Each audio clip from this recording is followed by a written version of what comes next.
Якутск сегодня не такой, каким я бы хотела его видеть. Я думаю, что их привлекут. И без моего участия. Предлагали рекламировать монгольский жилет. Иногда даже вот комментарии читаешь, вы вообще прочитали, о чем там написано? Да, предъявляет мне теперь в качестве того, что я там украла. Ну, я честно отвечаю на вопрос. Время такая хорошая штука, что она все расставляет по местам.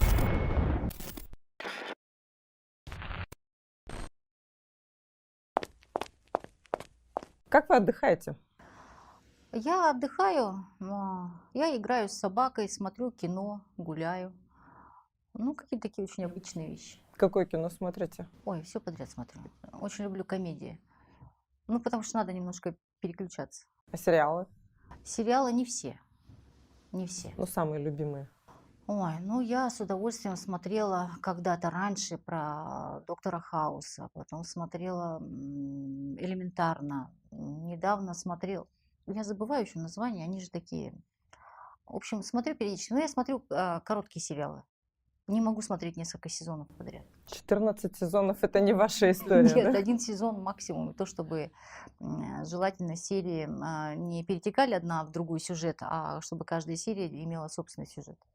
Современных исполнителей слушаете каких-нибудь? Не запоминаю исполнителей, слова тоже не помню. Могу так это вот, как-то подпевать в машине или сама пою в душе. Гардероб сами себе подбираете? К сожалению, да, за что меня нещадно критикуют. И есть, говорят, специальные люди, которые подбирают гардероб, но как-то вот я не пользуюсь. Недавно был 8 марта. Какое у вас отношение к этому празднику? Ровное отношение, потому что я считаю, что высказывать какое-то уважение, восхищение, любящие мужчины, они должны, ну, если не постоянно, то регулярно, да. А вот 8 марта, вот это вот всеобщее хождение с букетами цветов, с конфетами туда-сюда, вот это меня как-то, ну, как сказать, беспокоит, что ли. Я ровно отношусь. Но, тем не менее, подарки получаете в этот день? Ну, мне нельзя получать подарки.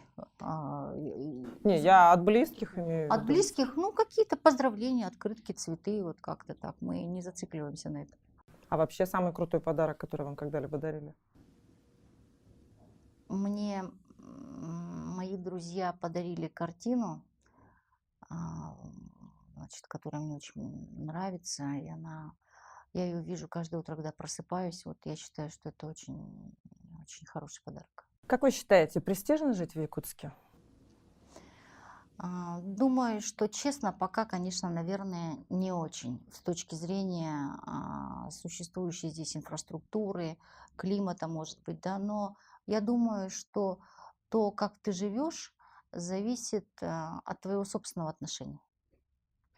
Как человек может быть очень несчастлив в абсолютно крутейших мегаполисах, так он может быть абсолютно счастлив в своей маленькой избушке на окраине леса. Это все самоощущение. Но Якутск сегодня не такой, каким я бы хотела его видеть.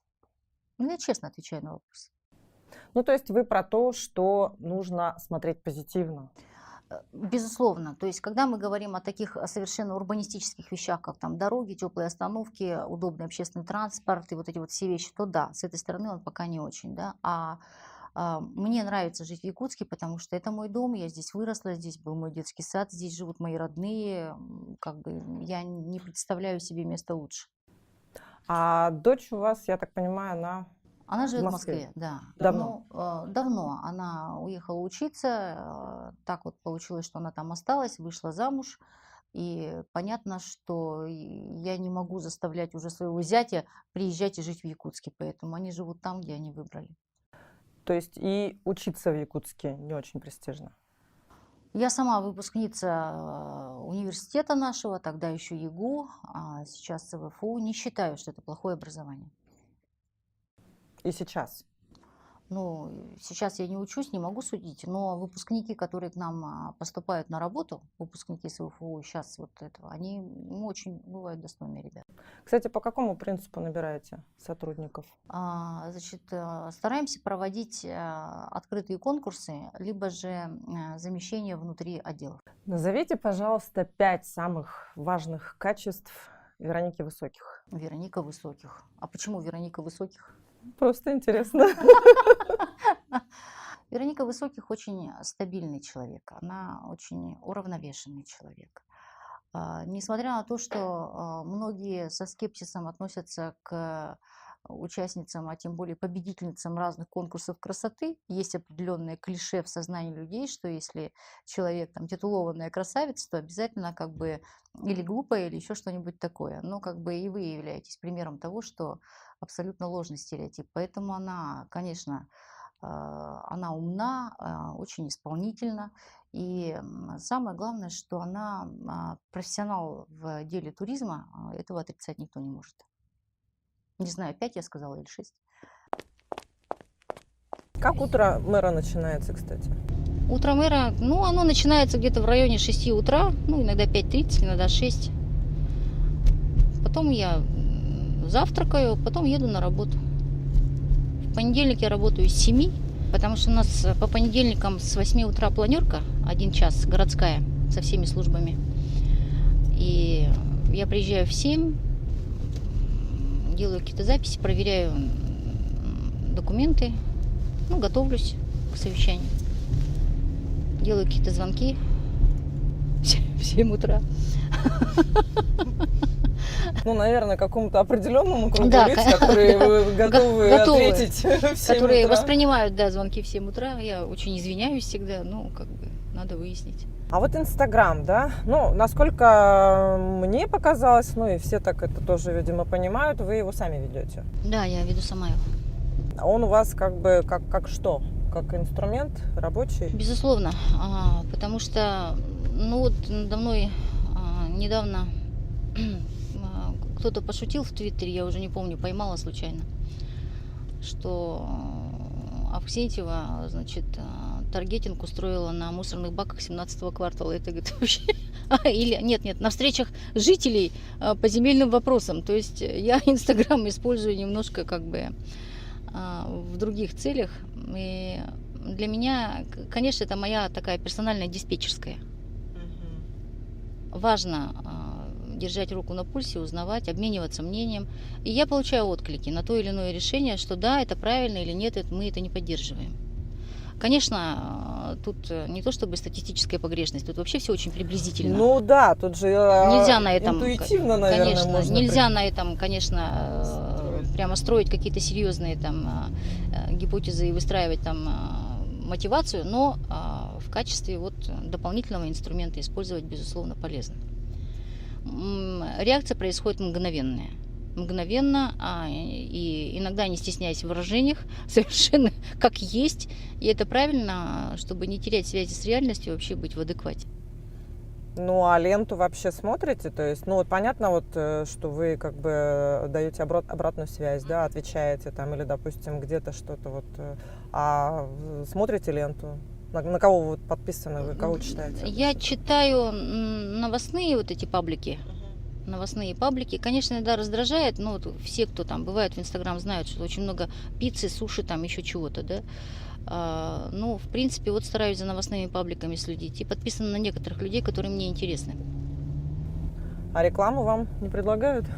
Ну, все же понимают, что я не участвую в рекламных акциях, поэтому предложение не поступало. Один раз предлагали рекламировать монгольские жилеты вот эти. Ну, я сказала, что простите, я поддержу любые формы как бы, ну, вот, стимулирования малого и среднего бизнеса, но, пожалуй, жилеты я рекламировать не буду. А какие для вас семейные ценности самые основные? Я думаю, что, безусловно, это уважение. Уважение друг к другу. Это какие-то очень такие теплые родственные отношения. Но я сужу, конечно, по своей семье. Мой муж для меня еще и, кроме того, что, безусловно, это любовь, это эмоции, все, что присутствует между живыми людьми. Кроме всего прочего, это еще мой большой друг, на которого я могу понадеяться и у которого я могу получить советы. В мужчинах я ценю надежность.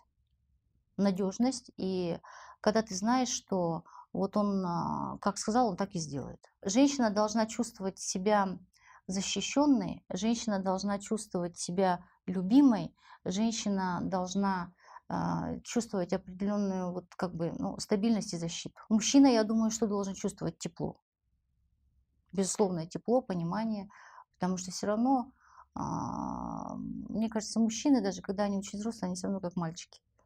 Им надо все равно как-то вот какое-то материнское отношение теплое. Семья — это только мужчина и женщина? Нет, ну там семья же она большая. А, Ну, просто вот у нас недавно было предложение, да, от Владимира Владимировича о том, что в Конституции теперь будет в указываться. этом смысле. Ну, для меня, конечно, это мужчина и женщина. Я как-то все-таки, не знаю, родитель один, родитель два, там, мне это сложно укладывается в голове. Ну, то есть ваше отношение к так называемым секс-меньшинствам? Ровное, ровное. Я считаю, что на самом деле, по большому счету, это личное дело каждого, с кем и как вступать во взаимоотношения. Я думаю, что просто определенные позиции не должны навязываться всему остальному обществу, выставляться на показ. И, в общем, какая-то бравада этим, и тем более демонстрация там, детям, у которых не сформировалось собственное мнение и психика не сформировалась, это, конечно, неуместно. Ну, и раз уж мы коснулись Конституции, вы пойдете на референдум? Безусловно, я пойду. Это за или против? Я не ознакомилась еще со всем текстом. Надо поразмышлять, конечно. Ну, вот те самые шумные вопросы, которые сейчас в обществе обсуждаются. Но вы же понимаете, что нам придется голосовать пакетом. Или преимущественно за, или преимущественно против. Вот эти вопросы у вас как откликаются? Как преимущественно за или против? К сожалению, нельзя выбрать, как в меню ресторана это буду, это не буду. Или ты забираешь все, или ты отказываешься от всего. Да. Поэтому всем предстоит сделать выбор. Но я считаю, что на любые выборы и на любое голосование обязательно надо ходить. А уж как голосовать, это дело совести каждого. Я недавно читала одно интервью одной, ну так скажем, экоактивистки, которая очень трогательно рассказывала о том, что она раздельно собирает мусор. Ну, то есть, условно говоря, у себя она дома разделила, а дальше, видимо, в общий контейнер. Но вообще мы должны, конечно, безусловно, приступить к раздельному сбору мусора. Но поскольку на сегодняшний день ни региональный оператор не готов к раздельной перевозке, да, нет у нас, значит, никакой станции там или там цеха сортировки, и нет у нас даже нового полигона, и по сей день решается, будет это посредством захоронения или это будет посредством сжигания, пока мы, к сожалению, в истинном смысле к раздельному сбору мусора не готовы. Хотя это было бы хорошо и правильно в части даже хотя бы экономии семейного бюджета, потому что определенные будут скидки при раздельном сборе мусора. Сегодня Якутск высказывает очень высокую степень готовности к раздельному сбору мусора. Если раньше это интересовало небольшую группу продвинутой молодежи, то сейчас вот даже общаясь со знакомыми моего возраста и старше, я вижу, что люди готовы. Мы пытаемся сейчас разговаривать с людьми, которые занимаются или готовы приступить к переработке, чтобы стимулировать их деятельность посредством муниципального заказа, например. И я постоянно говорю, почему у нас скамейки должны быть, например, деревянные, если скамейки могут быть из переработанного пластика. Просто все всегда в деталях, все всегда в мелочах. Можно принимать сколько угодно огромных программ, муниципальных программ, региональных программ, но пока не будет конкретного предпринимателя, конкретного человека, который готов вложить время, деньги и заниматься вот определенными какими-то вещами, ничего не сдвинется. Это будет просто сотрясание воздуха. То есть это полностью должно быть частное, да? Я вообще верю в то, что все, что делают предприниматели, это гораздо лучше, чем будет делать муниципалитет. То есть если поставить, не если, а когда мы поставим приоритетными поддержку бизнеса, который занимается переработкой, переработкой, то, соответственно, мы начнем его поддерживать для того, чтобы они производили, и муниципалитет покупал то, что они делают. Что-то можно заказывать для школ, что-то можно заказывать для садиков. Но там, конечно, сложности сертификации, но для наружных каких-то вещей это несложно. Изготовление каких-то детских площадок, может быть, каких-то настилов, ну, каких-то очень простых вещей. Потому что вот у нас же есть пример парней, которые в Нижнем Бестяхе, там чуть ли не в гараже или в ангаре, делают тротуарную плитку из старых пластиковых бутылок. Всеми любимый пример такой, да? Пример, но, к сожалению, мощности у них маленькие, оборудование у них такое, что там я видела видео, правда, только, да, ну, что-то они там вручную загружают, что-то подкручивают, да, конечно, это все масштабы такие, но, тем не менее, такая инициатива, она, конечно, требует всяческого поощрения и поддержки. Пыль в городе. Пыль. Тут не нужно никаких особых исследований для того, чтобы понимать, до тех пор, пока мы не закатаем весь город Якутск в асфальт, вместе с кварталами, дворами и прочим, эта пыль, она будет, во-первых. Во-вторых, у нас сама структура почвы такая, что это же бывшее дно, и поэтому мелкодисперсионная вот эта вот пыль, она, конечно, везде. Опять же, я думаю, можно поспорить, кто-то со мной согласится, кто-то не согласится. Вот эти так называемые наши псевдогазоны вдоль дорог, да, ну, во-первых, кроме тольника ничего толком не растет, трава у нас не растет, поэтому, может быть, необходимо заканчивать с этими газонами и садить крупномеры. Садить крупномеры, значит, для того, чтобы с так называемых наших газонов, там, когда же землю добавляют, и вот я говорю, у какой хозяйки в цветочном горшке земля будет выше, чем края горшка? Но у нас повсеместно по всему городу такая ситуация. Потом мы идем бодро поливаем это из поливомоек и шлангов, обрызгиваем пол улицы, вот это все стекает на дорогу, и опять же пыль. Ну и вот такие вот факторы. Опять же, нужно Чье волевое решение в таком случае нужно? волевое решение, безусловно, должно быть окружной администрации города Якутска, но, опять же, повторюсь, это же поэтапное решение. Дороги, например, до 2024 года мы сделаем 204 километра. Сейчас мне нужно найти деньги для того, чтобы сделать внутриквартальное благоустройство. Далее, я ставлю перед дорожниками такую задачу, чтобы при проектировании новых дорог, 2020 год уже сделали в 2019 году, поэтому с 2021 года при проектировании дорог минимизировать количество этих псевдогазонов. Более того, газоны, безусловно, можно в Якутске вырастить газоны. Можно, но это очень дорого для муниципалитета, потому что нужна аэрация этих газонов, их нужно вычесывать, их нужно подстригать не реже там чего-то скольки-то, нужно подсеивать их там и прочие вещи. То есть это дорогая работа. Вот там прилегающие газоны, допустим, являются ответственностью, то есть ухаживать за ними там, предприятий, каких-нибудь компаний, фирм, там, Ну, посмотрите, вот, собственников, там. например, Сургут нефтегаз. Да? Единственное место, где у нас есть приличный газон. Значит, он обходится Сургутнефтегазу, я могу ошибаться, но как бы такую цифру мне сказали в правительстве, в 500 000 рублей. 500 000 рублей вот этот вот газончик. Я думаю, что это дорого. Сургутнефтегаз может себе позволить, остальные нет. Просто у нас с вами сухой климат. Сухой климат, и для того, чтобы ухаживать за газонами, нужна особая система полива и так далее. То есть это возможно, это безусловно возможно, но это дорого. Комары. У нас сейчас начнется сезон, самый наш такой тяжелый, то есть вся печаль. Это проблема связана в том числе, это обводнение. Когда есть влага, есть комары. Но мы же не единственный город, где есть влага, правильно? И мы, по-моему, единственный город, где есть комары. Ну вот я, конечно, не специалист по насекомым, но мне говорят, что особенности вот города Якутска, то, что мы находимся в низине, то, что мы окружены тайгой, то, что у нас очень влажно, обводненные сырые грунты. Это кто говорит? Ну, разные.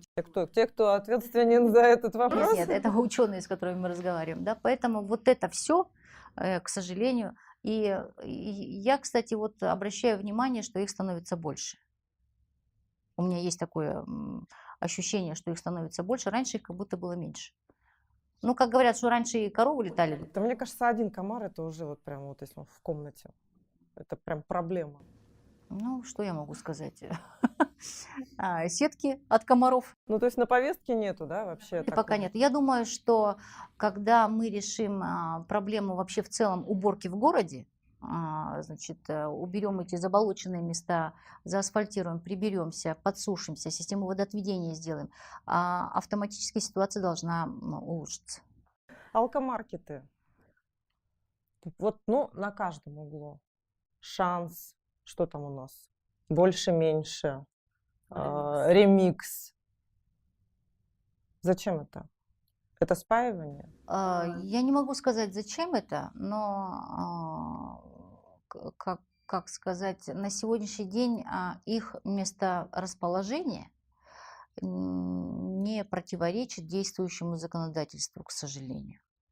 Но я думаю, что беда может быть не столько и не сколько даже в крупных алкомаркетах, которые присутствуют, ну, в каждом городе, сколько в этих многочисленных точках общественного питания, как они себя называют, которые по сути, значит, являются вот этими вот разливайками, наливайками, лжекафе. В каждом городе называют их по-разному. Я думаю, что беда даже скорее в них. Беда даже скорее в них. Вот с этим, безусловно, надо бороться. Мы сейчас в активном обсуждении того, и я вносила предложение нашим депутатам Государственной Думы, чтобы пересмотрели законодательство в части требований к точкам общепита. Сложность заключается в том, что на сегодняшний день на территории Российской Федерации точкам общественного питания значит, допускается реализовывать пиво круглосуточно. Пиво не является алкогольной продукцией, не подлежит значит, лицензированию, значит, продается в упрощенном порядке, скажем так. И поэтому, конечно, вот этот вот пивной алкоголизм, который захлестывает всю Россию, к сожалению, и Якутск этой участи не избежал. Поэтому думаю, что если выставить требования к точкам общественного питания, предположим, после налога о собак, я уже говорю, предположим, площадь, а то сейчас скажут, мэр Якутска сказал о том, что площадь... Ну, скажет. Предположим, в качестве предложения обсудить торговую площадь вот таких точек общественного питания, площадь обслуживания, например, от 50 квадратов или от 60 квадратов. Маленькие вот эти штучки, где стоит прилавок и наливают только пиво, они исчезнут. Второй вариант, который сегодня предлагается, это продлить время работы алкомаркетов. Мне говорят участники и рынка, и Координационный совет по предпринимательству, и люди, которые занимаются значит, вот этой проблемой, например, правоохранительные органы, они говорят о том, что вот эти лжекафе возникли после того, когда значит, ограничили время продажи в алкомаркетах до 20 часов. Стандартно люди садятся за стол, если намечается какой-то праздник, я не буду говорить попойка, да, вот, намечается какое-то там празднование, но, как правило, в 20 или в 20 с лишним. Значит, стадия, ну это вот, как считают они, стадия вот опьянения, когда хочется еще, наступает где-то в 22 часа. И вот тут, нате вам здрасте, добро пожаловать, наши наливайки стоят на каждом углу. Поэтому говорят, что если бы алкомаркеты работали до 22 часов, то все, кто значит, желает Продлить вечеринку. да, продолжение вечера, то они были бы удовлетворены вот как раз покупкой в алкомаркетах, которым на самом деле предъявляются требования и по площади, и по месту расположения и так далее. Там ну, хоть как-то отрегулировано. Ну и по качеству. И по качеству. Ну и что греха таить, поступление в бюджет. Да, не в бюджет города, но в бюджет в целом. Это контролируемо. Те же бутлегеры, на мой взгляд, тоже появились именно в период. Когда ограничили Да, время. когда ограничили. А с ними что делается? С бутлегерами, ну, полиция ежедневно, вот я получаю каждое утро сводки с полиции. Значит, что обнаружено, что произошло, кражи, ограбления, там еще что-то такое. Получаю постоянно эти сводки, и ежедневно отлавливается от 2 до 3-4 бутлегеров. Что с ними делается? Ну, это, как правило, административка. Сколько? Не могу сейчас сказать, надо посмотреть, не могу сказать. Ну, какие-то копейки, наверное. На самом деле они своими сверхдоходами, конечно, покрывают все эти.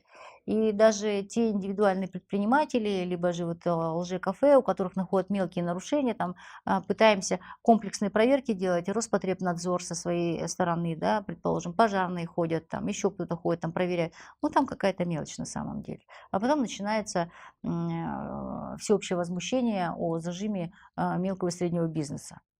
Тотальные проверки, сверхконтроль. Ну, по сути же, как бы бесполезная мера получается. Закрываешь это заведение, Вместо него вместо него появляется новое. Буквально через сидят 5 дней те, сколько и сидят те же самые регистрируется. хозяева, абсолютно те же самые хозяева, которые, в общем, просто вот Юридически другое весело название. смотрят в глаза. Сейчас мы немножко пытаемся привести в порядок ситуацию с ночными клубами. После тех несчастий, которые произошли в городе Якутске, заходим через антитеррористическую, значит, работу в части паспортизации объектов. У них должно быть видеонаблюдение, как работает у них охрана, и готовимся к тому, чтобы для людей периодически, значит, публиковать рейтинги этих заведений. Мы должны исходить из того, что человек может пойти в любое увеселительное заведение, в принципе. Неважно, это Ташкент, какая-то узбечка или что-то такое. Или крыша. Да, везде человек должен быть в безопасности. Но наша задача, и мы не можем их там кошмарить из-за того, что вы Ташкент, а вы там крыша, например, да, то есть определенные требования.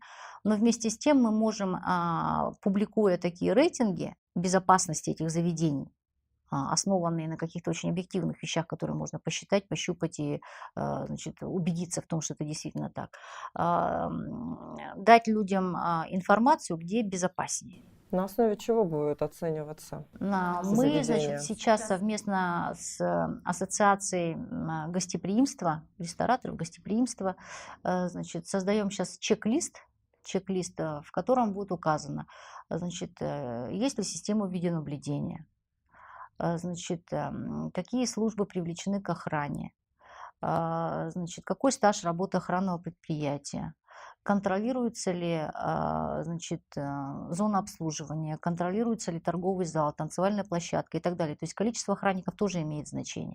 Есть ли металлоискатели, есть ли там еще какие-то. Ну, вот эти вещи сейчас прорабатывают. Ну, вы же понимаете, что, допустим, ребенок, условно, там, да, 16 лет, ну, даже 18, 20, 22 лет, он не будет смотреть какие-то рейтинги, где это тем более будет размещаться, и потом для него, допустим, количество охранников, там вот все, что вы перечислили, по большому счету ничего не значит. Безусловно, для него, значит, на самом деле, чем темнее место, тем укромнее Да, место, он где может просто подешевле. не знать, да, пришел по Где каким-то подешевле. своим там Но признакам. я повторюсь, мы всегда должны говорить, когда мы ведем речь вообще о городе, городском, о комплексе мероприятий. То есть я не говорю о том, что рейтинг заведений прям всех спасет, да, все прочитали, ой, туда пойдем, сюда не пойдем. Безусловно, нет. Безусловно, нет. Но, с другой стороны, если посмотреть с точки зрения владельца заведения, для него эти рейтинги могут иметь определенное значение в плане того, чтобы, значит, ну, как бы это же определенное преимущество заведения перед всеми остальными, если в официальном городском рейтинге оно значится как, ну, наиболее безопасное. Так вот, кто будет оценивать-то? Значит, оценивать будут там как представители общественности, так представители правоохранительных органов при участии непосредственно владельцев заведений. То есть это не так, что там кто-то ворвался, переписал, что-то сделал. Это такой вполне себе гражданский процесс. Ну, допустим, представим, начался вот такой вот период оценки какой-то, да, и происходит убийство в заведении.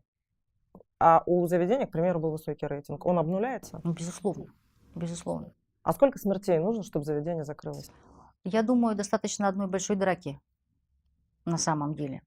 Вот посмотрите, я не могу сказать, я говорю в человеческом измерении, да, в юридическом там все гораздо сложнее. В юридическом все гораздо сложнее. Посмотрите, даже после определенных происшествий в определенных заведениях, заведения работают, и, в общем, как бы Там уже мера ответственности отдельных лиц, которые должны были там обеспечивать. Ну, какие-то закрывались же, мы же помним. Дракон закрыли после того, как в 3-й раз там что-то страшное произошло, и уже общественность просто не Не смогла могу смолчать. сказать, посмотреть надо было бы по документам, почему их закрыли. Может быть, там ранее имелись какие-то предписания, неоднократность нарушений. Я не знаю, что там могло произойти. Вот. Но сегодня предприниматели знают свои права, умеют хорошо защищать свои права, поэтому, конечно, все должно делаться в юридической плоскости. Не могу сейчас судить по поводу того, что почему что-то закрылось, а почему что-то не закрылось. Ну, по части закрылось, не закрылось. Вот солнечная Туймада, да, магазин, закрылся. Официально закрылся, а на самом деле работает. Который за Поярковым? В Палладиуме? Не знала. Вы- Новость была в социальных сетях. Ну, ньюсы, когда писали, что закрылось, на самом деле можно было просто спокойно прийти там, тебя обслужить. Мгм. Спасибо. Надо было раньше сказать, сейчас выйду.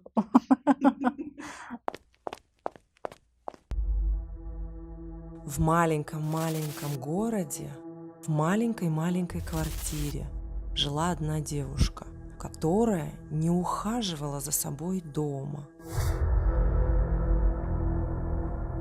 Она носила дома самую растянутую футболку, самые старые штаны, самый засаленный пучок на голове и самое некрасивое лицо.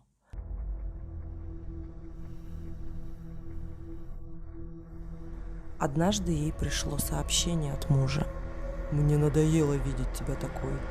Я ухожу к другой». И он ушел. Девушка в отчаянии подписалась на Лину Малину, купила все талисманы у Снежаны Тихоновой, прошла множество обрядов очищения и в конце сошла с ума.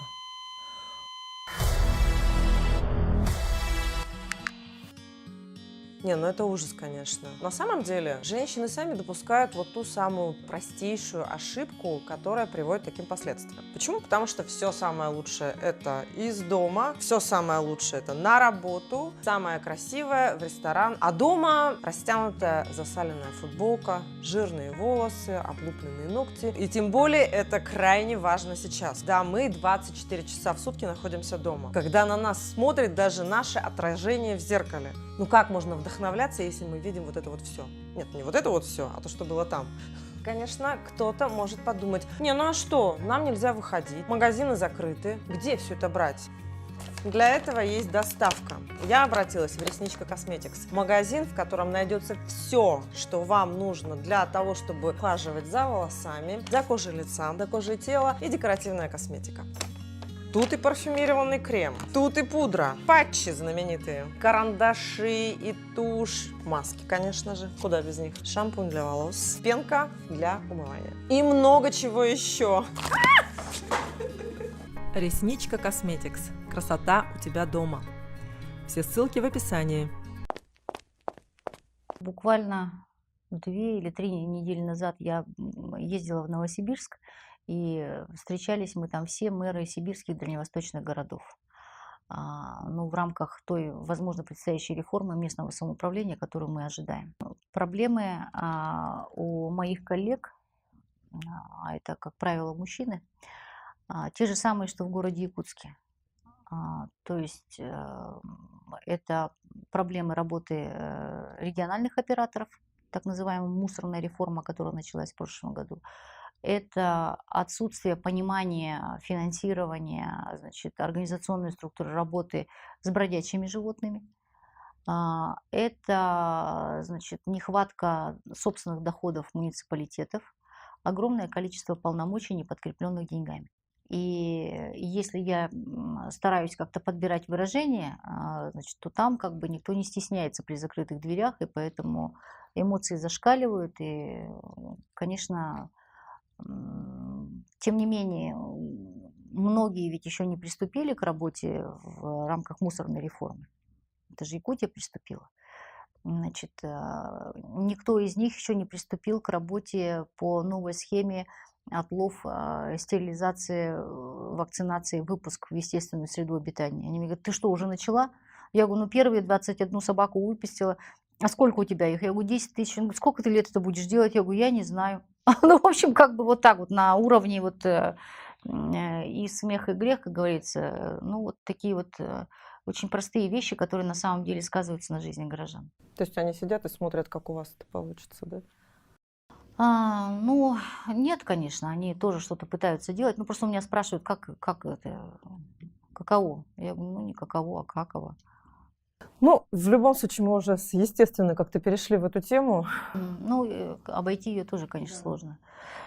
Вообще, вот я говорила вам о том, что мне удивительно везет на реформы. В прошлом году 1 января мусор, все изменилось, все смешалось в доме Облонских.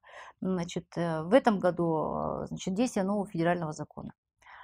В ноябре 2018 года я начала трубить во все трубы, бить во все барабаны, колокола, там, во что там, что издает шум, о том, что с 1 января 2020 года мы попадем в такую ситуацию.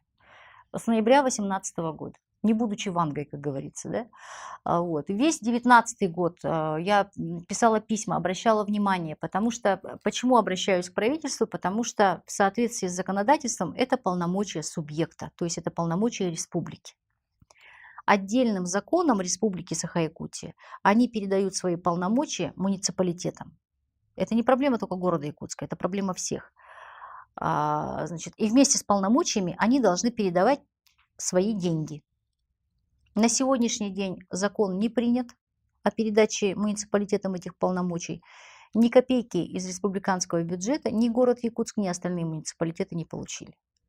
При этом по шапке, по головам, по остальным частям тела получают, значит, главы муниципальных образований и мэр города Якутска в числе первых. Но, понимая, что мы несем ответственность за жизнь и здоровье наших граждан, кто во что горазд, кто как может, у кого на что денег хватает, каждый мэр, каждый там глава там района, муниципалитета сегодня пытается работать с бродячими животными. Вот ситуация юридически, она вот в такой плоскости находится. Когда я говорила о, значит, новом законе об ответственном обращении с животными, я подчеркивала и еще раз подчеркиваю, что сам дух этого закона я абсолютно поддерживаю на 100%. Будучи владелицей собаки, а до недавнего времени 3, я совершенно точно знаю, что собаки, они испытывают эмоции, у них бывает настроение, они обижаются, они бывают рады и они бывают очень огорчены. У нас есть собака, и я говорю, что он как ребенок, ему, наверное, года 3. К сожалению, он в этих своих 3 годах и останется, конечно, будучи собакой, но тем не менее, это абсолютно живые существа, и действительно закон хороший. Но когда ты принимаешь такие законы, ты должен предусмотреть, как он будет реализовываться. Ты хотя бы предусмотри какие-то этапы. Что нужно сделать на 1 этапе, что нужно сделать на 2 этапе, что нужно сделать на 3 этапе. Сколько нужно денег этим людям, которые будут исполнять этот закон на 1 этапе, на 2 этапе, на 3 этапе. Нас же, как, собственно, котят в воду, выкинули с этим законом, и теперь делайте, что хотите. Без денег, без полномочий, без ничего. Требования закона и подзаконных актов, они довольно, как сказать-то, строгие. То есть умерщвлять животных нельзя, жестоко обращаться к животным нельзя, жестокий отлов петлями там, и так далее, дротиками не допускается, только гуманный отлов. Если собака перевозка специальным автотранспортом, значит, с особенными климатическими условиями, ничего, что у нас люди без кондиционеров ездят до сих пор на некоторых машинах. Значит, если собака в машине находится более 3 часов, мы должны ее поить водой, которая должна соответствовать санитарным. Это все в законе. Это все в подзаконных актах, постановлениях правительства. Приюты, должна быть карантинная зона. Если мы поймали 2 банды в разных районах, их нельзя помещать вместе в один вольер, они должны, значит, ну это как кошки с собаками нельзя, собаки разных пород нельзя. Значит, особенно мне нравится корм, который должен быть сертифицирован и зарегистрирован в федеральной системе «Меркурий».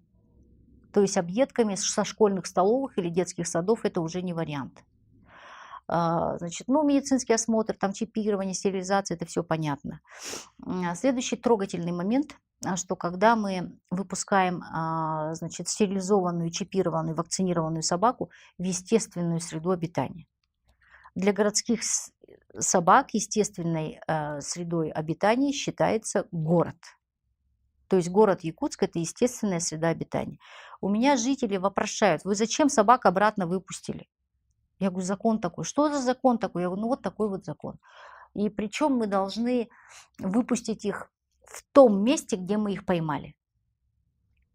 Допускается отклонение на 500 метров. Недавно возили табагинских и тулагинских парней, кастрированных, значит, убили на это 5 часов времени. ГСМ, машина, причем это нужно сделать еще с видеонаблюдением, в сопровождении там общественников и так далее. Ну, представляете? Ну, это просто... Я думаю, что некоторые требования закона, они чрезмерны все же.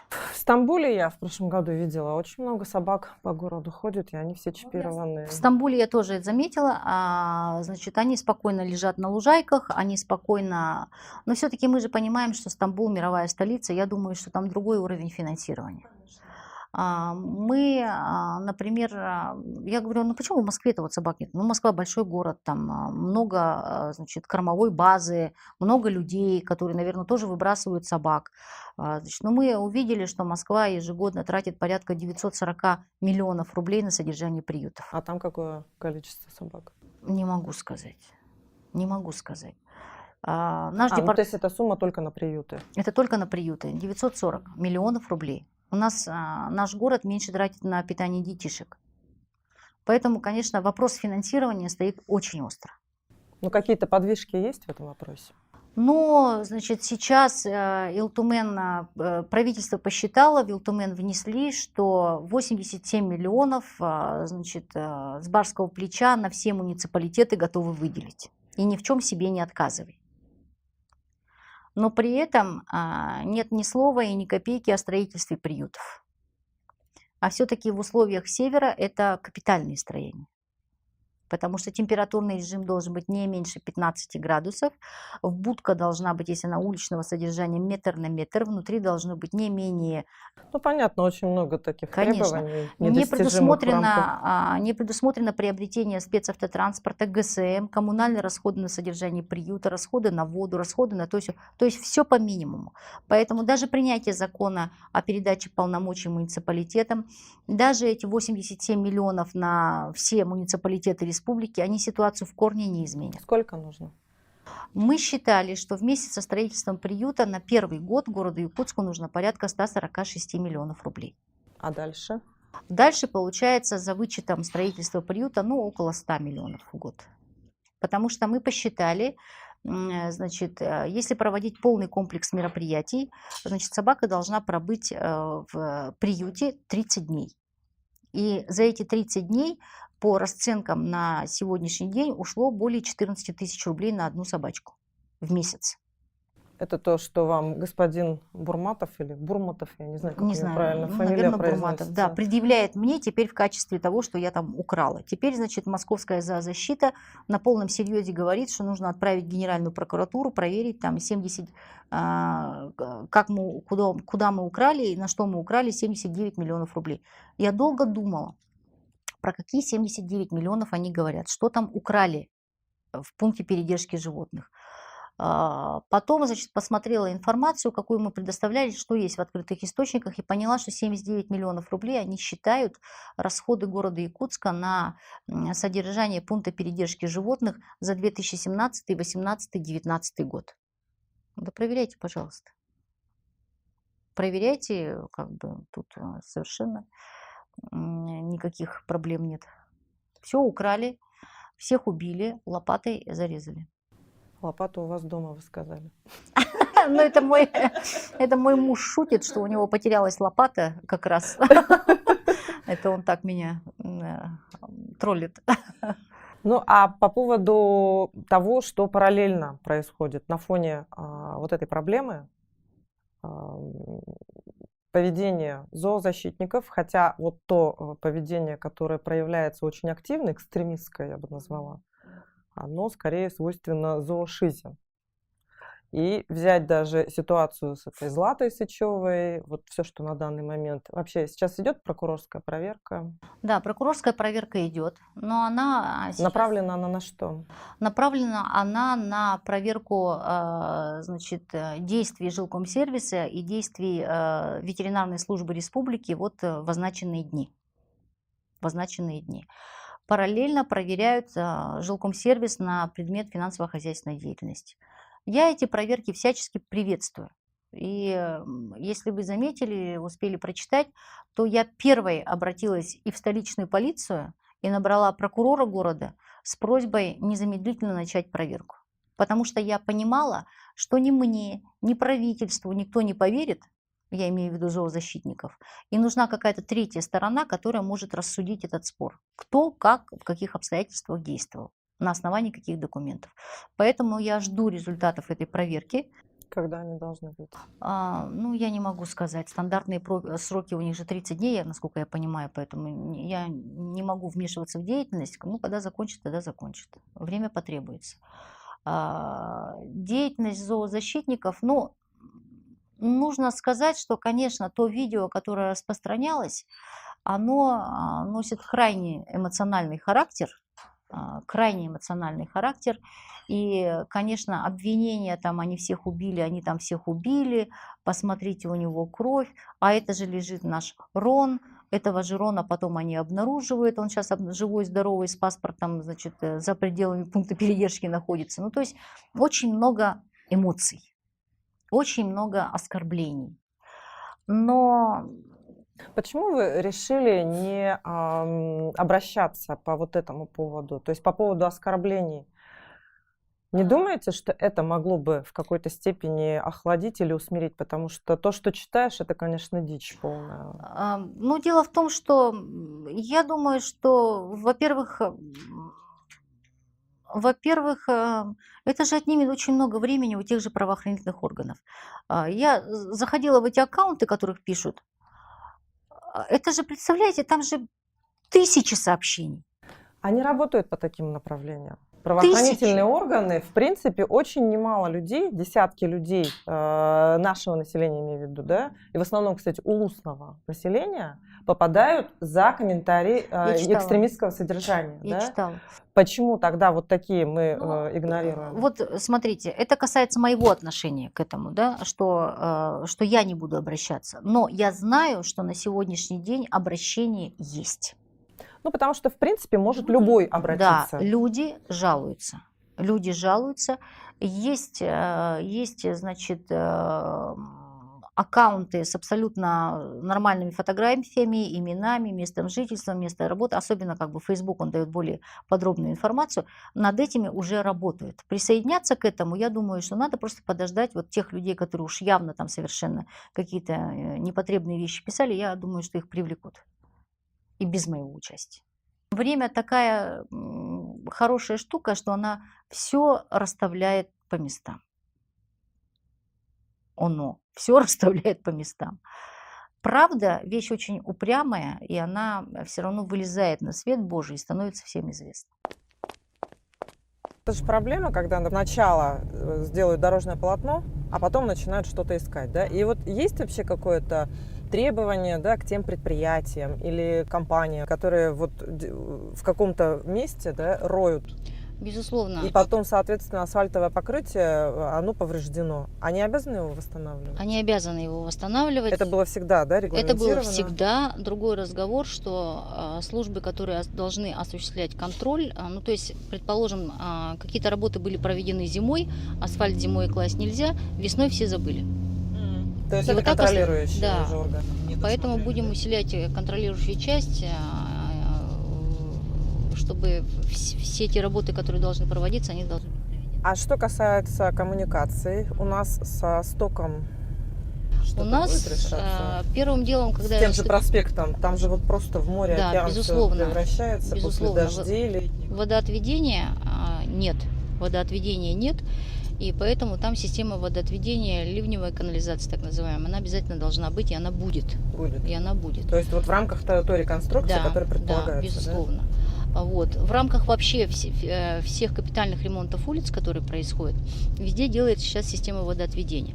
Но я, конечно, не дорожник, я не строитель, но у меня вызывает глубокое сомнение, что проектные решения по организации системы водоотведения с тех улиц, которые отремонтированы, проектные решения, они работающие, что они действительно позволят воде уходить туда, куда надо.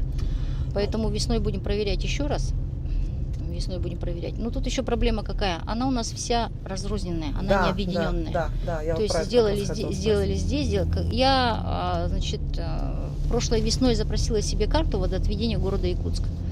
И система водоотведения города Якутска похожа на червячков, которые расползлись по большому полю. Там кусочек, тут кусочек, здесь кусочек. Возможно ли вообще все это собрать? Конечно, возможно, но как бы это быстро не сделается. Потому что, во-первых, недешево, во-вторых, чисто по времени. Но водоотведение – это действительно очень серьезная проблема, потому что в совокупности с потеплением климата и воздействием на грунты, которые сейчас интенсивно происходят в городе Якутске, это, конечно, носит такой довольно сложный характер. Ситуация с Габышевой, где правда и как время сыграло? Ситуация с Габышевой как раз та ситуация, когда я до последнего пыталась как-то решить это, не то что в мирном русле, а просто я думала, успокоится человек, перестанет писать, перестанет требовать, поймет, что как бы это не работает. Коллеги мои свидетели, что я это все очень спокойно читала, хотя писали мне и в 12 ночи, и в 10 часов вечера, и без выходных, и без проходных, все это вот прямо вот речитативом, это все вот это шло. Когда я поняла, что это довольно серьезная провокация, и дабы неповадно было всем остальным со мной так поступать, что кто-то может прийти, предположим, сказала мне, она мне там, если ты там до какого-то там числа не примешь решение в пользу Петросяна, то, значит, я публикую о тебе то-то, то-то. Промолчала я там, предположим, что-то сделала для Петросяна. Где гарантия, что потом не придет Иванова, Петрова, Сидорова, и так я буду пожизненно за свой какой-то там мнимый страх или за какую-то мнимую боязнь расплачиваться? Да нет. И чем бы и как бы это дело не закончилось, я считаю, что я продемонстрировала всем желающим впредь так поступать, что не надо меня запугивать и не надо меня шантажировать. Не знаю, получилось у меня или нет, но больше никто не приходил ко мне с предложениями решить что-то, то или иное в пользу того или иного человека, мотивируя это тем, что может обо мне что-то опубликовать. А без мотивации того, что могут что-то опубликовать до дела с Габышевой, приходили с какими-то предложениями? Приходили примерно те же самые люди. Примерно те же самые люди по тому же вопросу. И я определенные органы всегда ставлю в известность о попытках какого-то подкупа, либо же каких-то предложений. Но, к счастью, это было вот там буквально первые полгода. Сейчас уже никто меня не беспокоит с этими вопросами. Узнали, да? Да, потому что город же маленький, все друг о друге знают. Каких политических взглядов придерживаетесь? Потому что не совсем понятно, кто вы. Либерал, демократ, консерватор? Сложно определить. Я не знаю. Я иногда бываю консерватор, иногда бываю демократ, иногда бываю либерал, иногда я бываю левый. Вот. Это зависит но я всегда считаю, что нужно поступать так, как лучше для людей. Я стараюсь не придерживаться никаких партийных установок или привязанностей. Предвосхищая вопрос о том, как я стала сторонником Единой России, но вы помните, когда я избралась, когда меня избрали, то сразу пошло: Якутск оппозиция, Якутск не подчиняется, Якутск там красный регион, нас занесли в какие-то списки. Сначала, Якутия и Якутск проголосовали за Грудинина, теперь вот они пошли против Единой России опять. Ай-яй-яй, давайте их запишем там в книжку. Я утрирую, конечно, да. Так вот, Так вот, для того, чтобы показать, что город Якутск вообще, мы же не оппозиция. Мы просто самостоятельные люди, которые думают собственной головой, без привязки к каким-то политическим этим. Голосовали же люди, наверное, ну не все голосовали против Единой России. Кто-то просто голосовал за то, чтобы там снизились цены в автобусе, кто-то проголосовал за то, чтобы продали иномарки, кто-то проголосовал, давайте-ка я проголосую за женщину, кто-то проголосовал, а давайте-ка я за вторую школу или там за историко-юридический факультет. У всех были разные какие-то вещи, и не всегда, и не совсем это оппозиция, и не вопреки.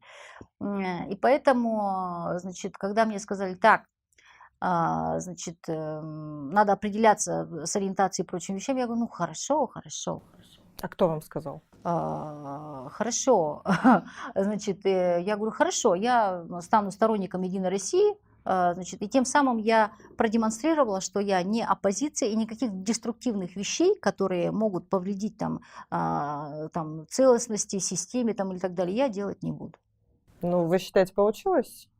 Ну, на определенный момент я думаю, что да, получилось. Я считаю, что я достигла своей цели, потому что, ну, я так полагаю, что все поняли, что я не представляю никакой там опасности в части там каких-то переворотов или захватов или еще чего-то. Давайте вспомним триумф. Мгм. Ваша речь в триумфе.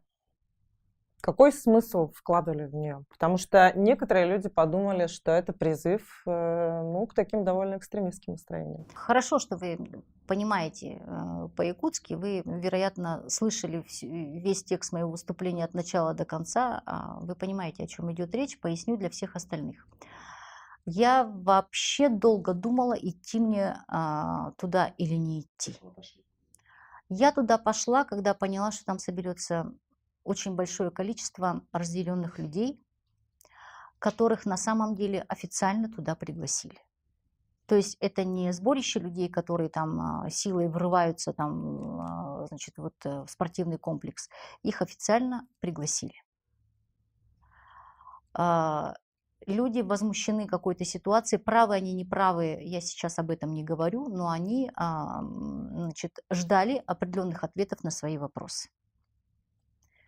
И я подумала, что когда это происходит на территории города, за который я отвечаю, и я не приду к этим людям, то я или трус, или равнодушный человек, или что-нибудь там еще третье такое же неприятное.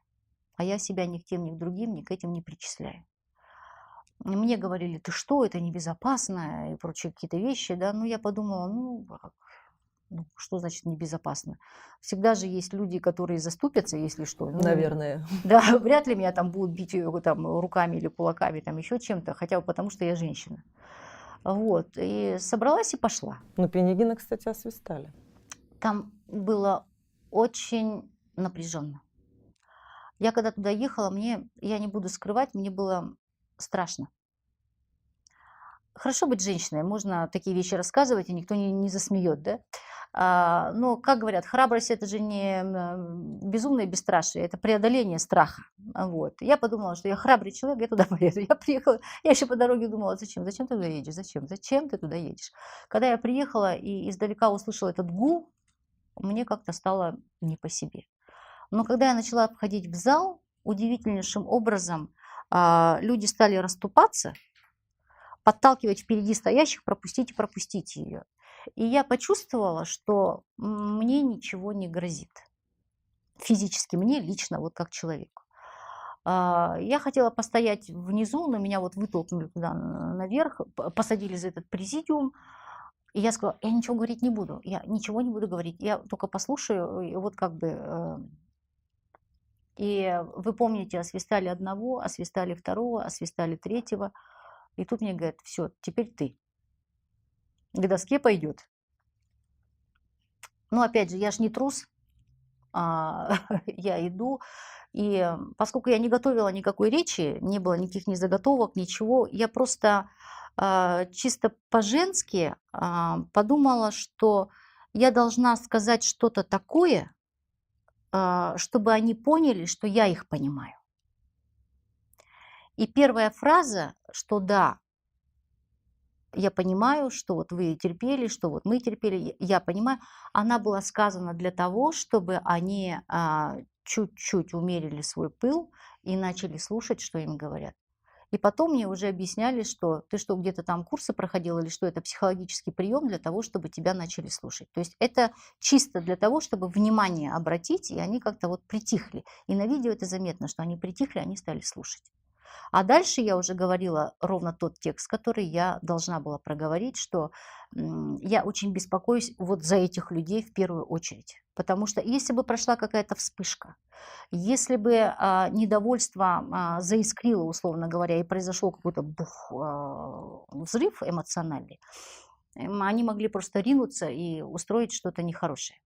А потом с ними могли бы устроить что-то нехорошее. Ну вот здесь как раз у меня вопрос, почему, да? То есть, опять же, если брать какой-то психологический аспект, вы зашли с той фразой, которую они хотели услышать, и они начали аплодировать. То есть, ну, вот возгласы вот именно такого, да, удовлетворения. И мне кажется, по большому счету, вот то, что вы дальше сказали, что вот, ну, в правовом пространстве и так далее, да, чтобы все это было. Мне кажется, вот это они как раз-таки не уловили. Почему большинство и восприняли вашу Они речь это как... очень хорошо уловили, потому что в тот вечер, в ту ночь, я же говорю, я каждое утро получаю сводки. Не было ни одного зафиксированного, а усиленные наряды, а весь личный состав на усиленное дежурство и так далее, ни одного правонарушения, преступления, звонка или сигнала. Только у одной женщины отобрали сумку на улице Курашова. Ну, она могла в общую статистику в любой другой день попасть. Безусловно, да? гораздо больше там сумма, которая... Поэтому нет. Да, были единичные случаи погромов в ларьках и так далее, но все, со всем этим, вот столичная полиция, между прочим, хорошо отработала, со всем этим разбирались, все установлены, и это прямо вот не массовое побоище. Ну вот нет же, вы же были в этом городе, вот все здесь ребята, которые стоят, они же все это видят. Не было того, что рисует там российская пресса.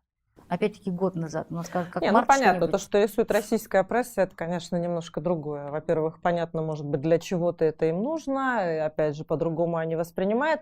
Но мое отношение вот к таким вещам, да, что мы действительно очень странно выглядим вот в целом на вот таком вот общегосударственном, да, пространстве, что вот поднимаем такую шумиху. И мое личное отношение, что нужно как-то вот очень взвешенно и очень обдуманно, чтобы все действия были точечными, чтобы они били прямо в цель, а не размазывались. Дело в том, что вскрылся нарыв, который накопился. И в хирургии, как поступают с гнойными нарывами, вы знаете, их надо вскрывать. Мы их вскрыли. Но потом были рецидивы, красная куртка.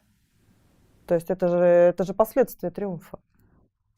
Но это же общество, это живой организм, волны они все равно есть. Вот Вот я об этом, в да. той конкретной ситуации я говорю о том, что отматывая назад, как можно было это предупредить, предвосхитить и так далее. Ну, это, конечно, вопрос тоже не к вам, безусловно. Да, то есть там же ведь комок всего накопленного. И я считаю, что, наверное, может быть, когда они первый раз собрались там вот на Комсомольской площади, тогда надо было это остановить. Когда все это произошло, я вообще считаю, что чтобы не было недоразумений, недопонимания, еще чего-то, надо сразу все выносить на свет Божий. Вот есть какая-то проблема, не надо ничего вот пытаться утаивать, скрывать. Выносите на свет Божий, показывайте все, как оно есть. Произошло преступление, покажите, что, значит, они пойманы, раскройте причины, покажите, как вы работаете, оперативную съемку, устройте брифинг, да, ну что-то делайте для того, чтобы люди понимали. Оттягивайте внимание на себя, да, вы попадете под шквал критики, еще чего-то, но в крайнем случае вы не допустите вот таких вот вещей. Возвращаясь к собакам, почему такой резонанс, я считаю? Потому что решили в празднике тихо что-то сделать. На городской комиссии они нам говорят, ветеринары вот, с Департамента ветеринарии республики, они нам говорят, 10 дней мы будем наблюдать, в течение 10 дней, 3 раза в день мы будем делать клинический осмотр. Мы такие, ну окей, ладно. И 7 числа они вдруг начинают повальную поголовную эвтаназию. Как так получилось? Вопрос не ко мне. потому что управление ветеринарии города Якутска городу Якутску не подчиняется. Это структура департамента ветеринарии республики. Не я отдаю им приказы, не я формирую их документы. Ну и согласования никакого тоже не Согласование с требуется. департамента ветеринарии с нами никакого не требуется. На нашей комиссии они сказали, и 4 числа, и 5 числа они нам сказали, мы 10 дней будем наблюдать. То есть у нас есть уверенность, что до 14-15 ничего не... Потому что я тоже спрашивала, что сейчас начнется, повальное убийство или что. 10 дней наблюдаем, значит, карантин. Откуда защитники узнали, что там что-то происходит? Ну, я думаю, что на самом деле кто-то из работников ППЖ мог сказать. Потом они там дежурят. Потом они все-таки, зоозащитники еще помнят, как, например, в том же 2012 году было объявлено бешенство, и тоже, как они говорят, перебили всех. И поэтому, как только объявили, значит, о том, что в городе бешенство, они, соответственно, начали дежурить у пункта передержки, караулить и так далее. То есть они, в принципе, эту ситуацию мониторят. То есть у них алгоритм выработан, а у властей, условно говоря, нет. Да, а власти решили, что в праздник, видимо, мы как-то там это все сделаем. Сейчас, когда смотришь документы, ветеринары действовали в рамках своих должностных инструкций, и вроде как нарушений там сейчас, вот прямо вот когда вот так смотришь бумаги, но дьявол же всегда кроется в мелочах. Тут не то лекарство, тут не то время выдержали, еще что-нибудь такое. Ну, я не знаю, прокуратура посмотрит. Так вот, я считаю, что, опять же, к чему я это все начала. Бешенство. Значит, дождитесь объявления карантина, ветеринары. Затем объявите всему городу, что в городе бешенство, объявлен карантин. Расскажите, какие мероприятия будут приниматься в городе Якутске. Расскажите людям, как нужно оберегать своих питомцев, себя, куда жаловаться в случае укусов, какие меры будут приниматься по отношению к бродячим животным, как проводится отбор проб. И когда люди уже готовы воспринять всю остальную информацию, начинайте эвтаназию в присутствии, как по закону полагается, общественных инспекторов, под камеры, я не знаю, там, слезы, свечи, делайте, что хотите, да? Ну, то есть порядок же должен быть такой. А даже мне интересно, почему, значит, в один день они нам говорят, мы 10 дней будем наблюдать, а 7 числа вдруг начинают это все как бы... Наши жители очень активны в социальных сетях. Ну, у нас все активны, да, активные мамочки. У нас вообще мы такие очень активные. То мы брови на пол лица, то мы, значит, пешим походом неизвестно куда. Ну, мы такие, да. Если Осоха, то самый большой в мире. Ну вот, кстати, да, ваше высказывание сейчас процитирую. Якутск – думающий город. Здесь нет вспышек манифестаций, здесь нет Навальных. У нас демократия именно такая, какая должна быть. Люди берут бюллетени и голосуют. Ну, в кавычках, свободно. И никто из-за этого их не гоняет и не преследует. А тем не менее, в 2017 году было избиение участников митинга в поддержку Навального. И когда вот студенту СВФУ выбили штативом зубы. Ну, правда, он потом признался, что он сам ударился об штатив.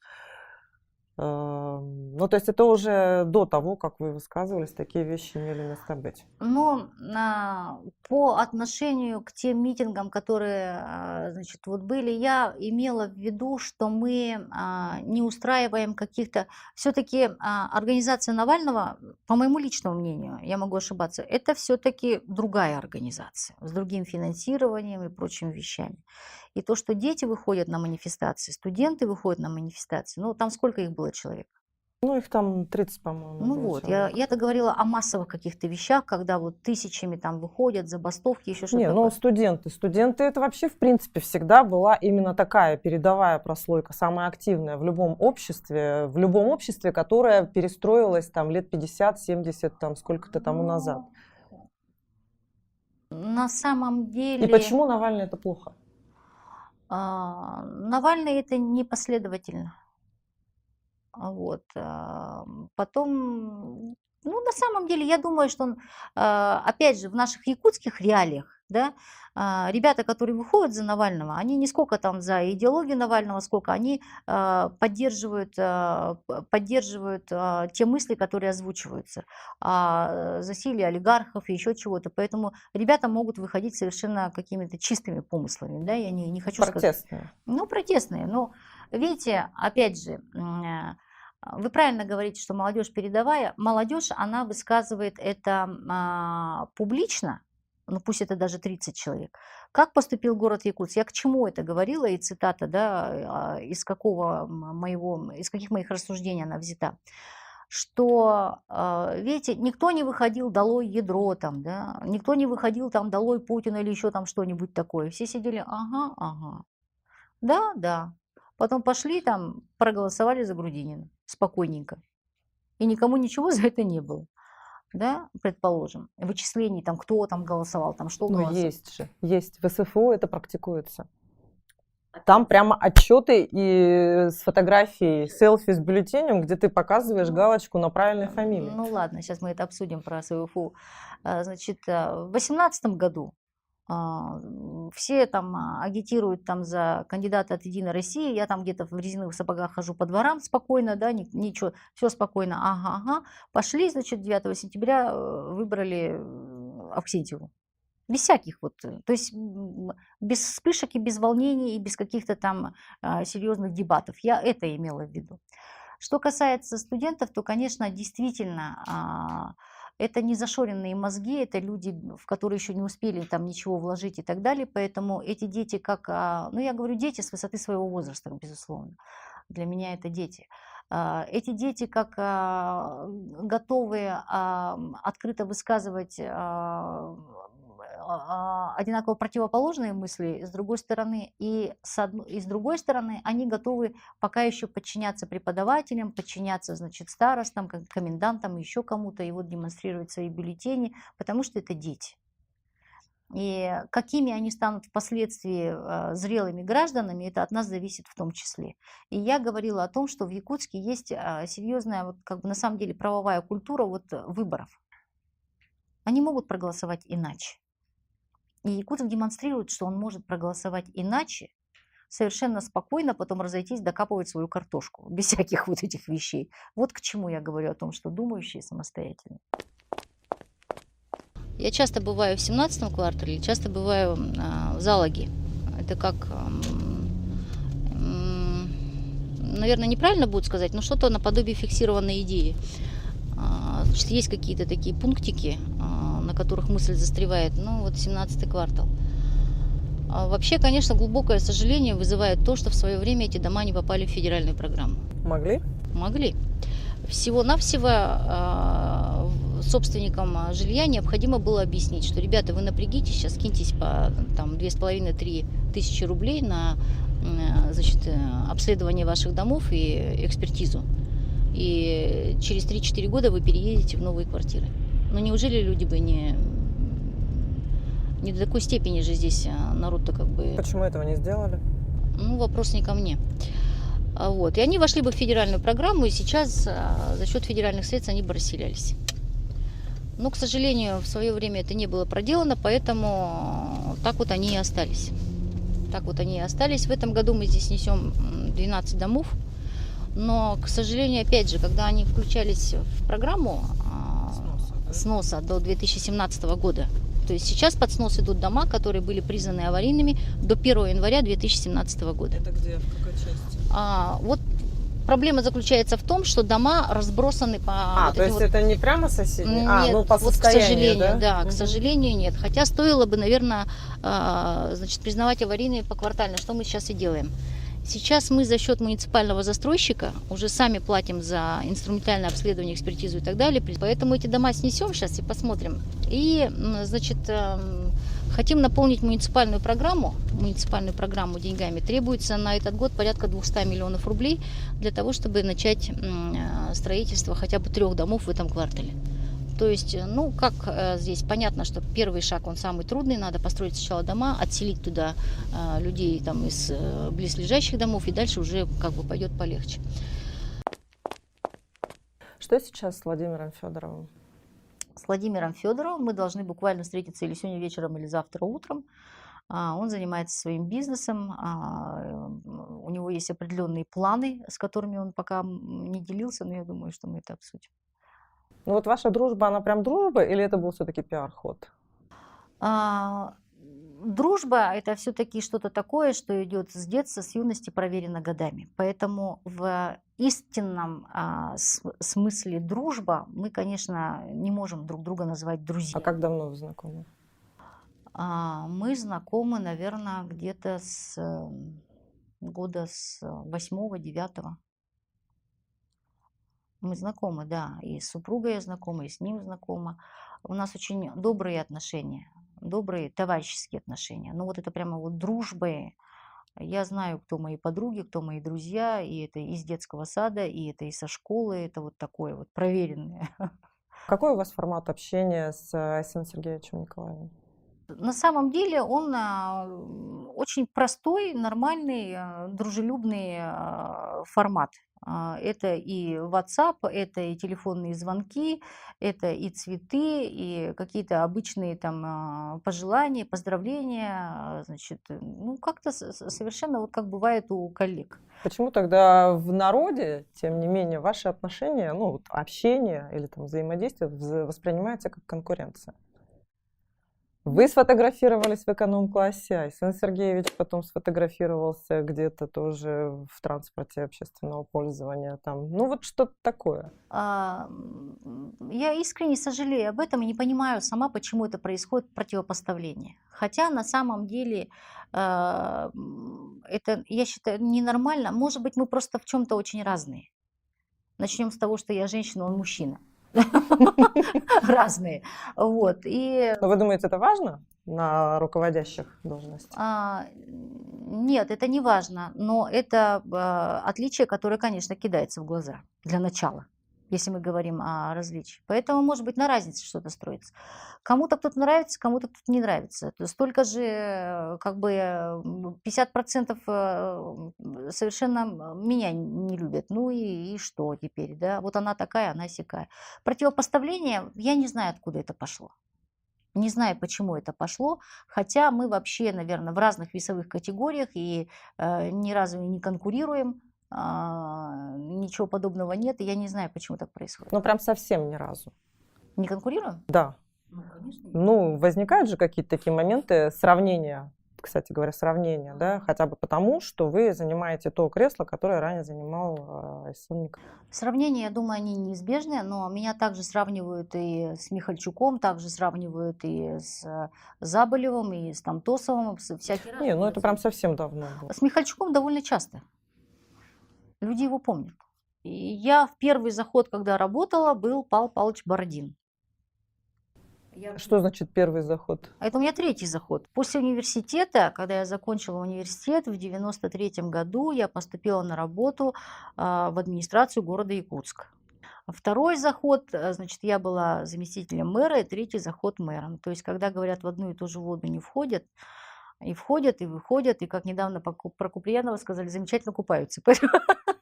Поэтому, но на самом деле это помогает. Когда ты занимал самые низкие должности, потом перешел там в средний разряд, потом ты эту работу знаешь, ты знаешь, как работают люди, как построена система, она, к сожалению, она как бы не претерпела больших изменений. Я получаю информацию о том, что вас больше поддерживают. И многие видят вас человека, который, будучи, естественно, женщиной, умеет проявлять гибкость определенную, который мудрый в принятии своих решений, в их выражении. Они чувствуют в вас вот эту уверенность человека, который действительно защищает интересы народа. Это накладывает очень большую ответственность. Очень большую ответственность. И, конечно, меньше всего хотелось бы разочаровать. Поэтому каждый свой шаг надо выверять. Надо выверять, и все-таки надо думать. Но мы, женщины, бываем эмоциональны. Мы бываем эмоциональны. Это наш плюс, но иногда может быть и минусом. Ну, абсолютных плюсов и минусов в принципе не бывает. Правильно. И еще же иногда говорят, что все наши положительные качества, когда они переходят определенное количество, они могут стать недостатком. Продажа машин – это реальная экономия бюджета? И какая цель была в этих мерах? Ну, когда ты проходишь очень короткую избирательную кампанию, а это практически месяц, да, учитывая, что я еще дочь замуж выдавала, выпадала немножко из предвыборной кампании. Это вообще уникальная ситуация, конечно, все это успеть. Но вот когда очень короткая избирательная кампания, должны быть очень сильные сигналы, которые могут достаточно быстро разнестись. То есть продажа машин– это сильный сигнал. Кроме того прочего, что это технологически сильный сигнал, это еще и позиции, что не должно быть какой-то там роскоши и излишества, когда вокруг все вот так. То есть это и моя жизненная позиция в том числе. На те средства, которые мы продали от машины, мы же их направили на работу социального такси. И, значит, мы поддерживаем деятельность социального такси в городе Якутске, которое занимается перевозкой, значит, инвалидов лежачих и ветеранов. Может быть, и не столь великая экономия, но зато она была направлена на совершенно конкретное дело. Какова у вас зарплата? Зарплата у меня, сейчас скажу, я получаю на руки 216 тысяч рублей в месяц, и мне положена еще квартальная премия порядка 42 тысяч в квартал. А кто определяет премию? Получите или не получите ее? Или Ну, по какому принципу это? Вот хороший вопрос, кстати. Руководитель аппарата, который всем сотрудникам премии, Ваш подчиненный? он мой подчиненный, но он руководитель аппарата. То есть все, кто работает в аппарате, значит, ему должны подчиняться. Значит, он мне начинает. Я думаю, откуда мне эти... Но я считаю, что пока сильно-то я никаких там этих не сделала, чтобы меня премии лишить. Но 216 тысяч, я считаю, прекрасной зарплатой. Ну да, вполне достаточно нашему. Нормальная зарплата. Ни много, ни мало. Считаете ли вы до сих пор, что все решает человек? Да. Да. Понимаю глубину вопроса, что бывают обстоятельства, когда не все от человека зависит. Но то, как ты к этим обстоятельствам относишься, вот это зависит от тебя. Если ты считаешь себя несчастным, даже сидя там в хоромах, там, в позолоченных креслах и там, кушая невообразимые явства на берегу моря, ты будешь несчастлив. Если ты знаешь и ты уверен, что ты счастлив, то ты будешь счастлив, как я говорила, в маленькой избушке на опушке леса. Главное, чтобы семья была в порядке, как говорится. Как стать такой же уверенной, такой же успешной, такой же сильной и при этом такой же женственной? Это точно про меня. Не знаю. Я думаю, что самое главное, внутри должна быть гармония. Когда ты внутри сам гармоничен, когда твои жизненные взгляды устоялись, когда ты считаешь, что ты поступаешь по совести, вот она, наверное, уверенность сама и приходит. Спасибо, Сардана Владимировна. Спасибо большое. Давно не было таких умных и глубоких вопросов. Мне очень интересна ваша аудитория, потому что формат у вас для думающих людей. Формат для думающих людей – это как раз те люди, мнение которых хотелось бы услышать и до которых хотелось бы свое мнение довести. Потому что, ну, повторюсь, у всех разная аудитория. И есть люди, которые вообще ничего не читают, там видят фамилию, лайкают, там, например, Ньюс.ИКТ. Или видят другую фамилию, там сразу дизлайк ставят. Там они иногда даже вот комментарий читаешь, да, ну просто вы вообще прочитали, о чем там написано? Вы что там пишете в комментариях? Я стараюсь все это читать, потому что я-то знаю, что вот, например, у нас ботов нет. Потому что, во-первых, нам это претит содержать ботов, во-вторых, тупо нет денег.